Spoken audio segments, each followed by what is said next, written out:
Salutare toată lumea, eu sunt Florian și bine v-am găsit la un nou videoclip. Astăzi am vrut să vă arăt că mi-am picat crău din megaboxul acesta de la 30 de taiere și sunt foarte fericit. Am decât o legendară, 2 mitice și 4 epice și vom da un match pentru că m-am jucat foarte puțin astăzi Brawl Stars. Dar mi-a venit să cred astăzi că mi-a picat crău și este ceva unic să-mi pice mie crău, pentru că eu sunt foarte ghinionist la acest joc. De obicei, la brawleri am avut odată un cont cu 6.000 de trofee și am avut de-abia 2 epice, Piper și Pam. Atât, la 6.000 de trofee și ăsta la 2.000 de trofee, 2 mitici, o legendară și 4 epici. M-a omorât Piper. Nu știu să joc cu crău. Astăzi l-am luat, e prima zi. Și am filmat, dar am uitat să dau drumul la filmare. Că mi-a picat crău.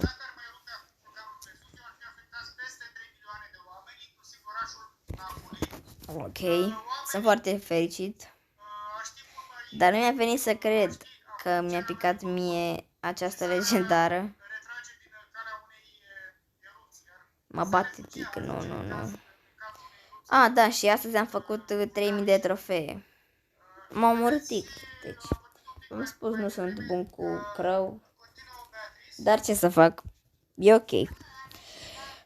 V-aș ruga să dați un like și să vă abonați pentru acest episod cu crău, care a venit pe neașteptate.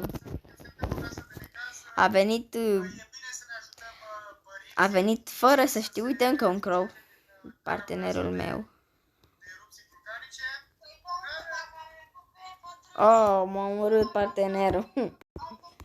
Ok. Minus 2 trofee. Ok. Da. Și v-am spus, hai să vă povestesc cum mi-a picat.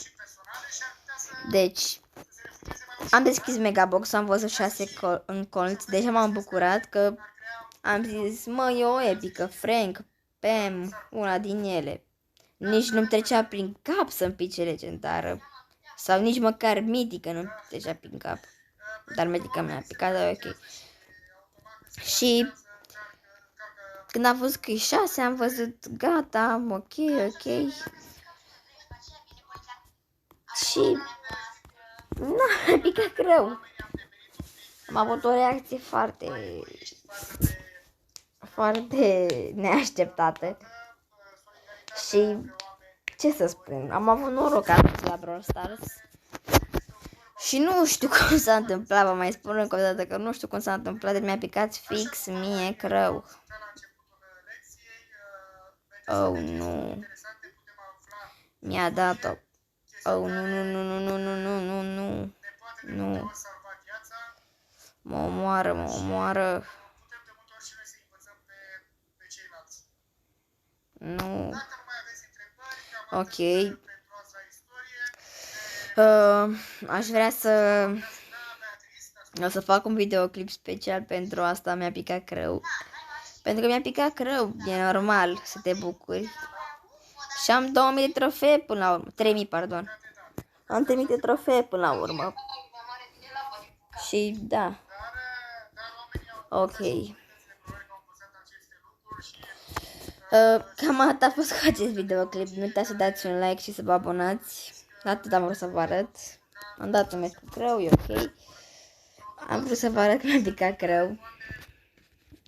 Și în seara asta vom face un videoclip cu CS 1.6, 1v1 cu un prieten. Ok.